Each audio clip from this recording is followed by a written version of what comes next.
Le groupe santé CHC a refait un nouveau plan stratégique qui s'appelle Pulse, qui a comme échéance 2035 et a inscrit un axe fort qui est celui du pilotage par les données et par l'intelligence artificielle.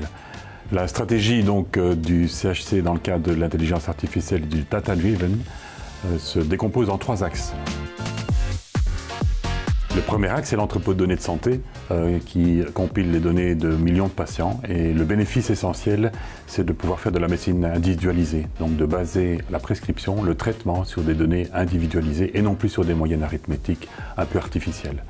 Le deuxième axe est un focus plus particulier sur une pathologie qui est un peu orpheline en Belgique. C'est la pathologie de la prise en charge des plaies et des escarres. Et là, nous avons développé avec une start-up des solutions technologiques innovantes qui permettent d'améliorer l'encodage des données et d'alléger la charge de travail administrative.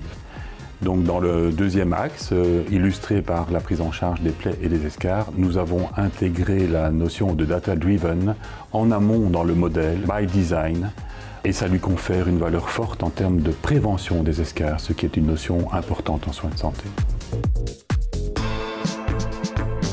Le troisième axe est un axe centré sur l'intelligence artificielle appliquée aux processus compliqués à l'hôpital, par exemple la gestion du bloc opératoire. Et là, nous sommes en train de développer un jumeau numérique, un twin digital, comme on dit, du bloc opératoire qui permet de prédire la journée du lendemain et les complications qui pourraient se passer et qui permet d'analyser les dysfonctionnements de la journée de la veille.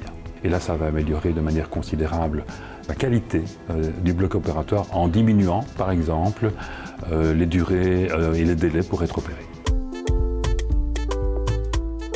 Alors, les projets d'intelligence artificielle dans les soins de santé et le concept de data-driven sont importants pour fournir aux soignants, au lit du malade, et ce n'est pas du contrôle, les meilleures données pour donner les meilleurs soins, la meilleure visibilité sur les soins à donner aux patients de manière individualisée.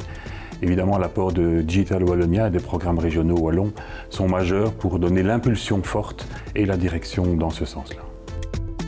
Comme on le sait, les hôpitaux au jour d'aujourd'hui ont des difficultés financières dans des projets d'innovation qui sont des projets risqués. Le soutien et l'apport des autorités est fondamental.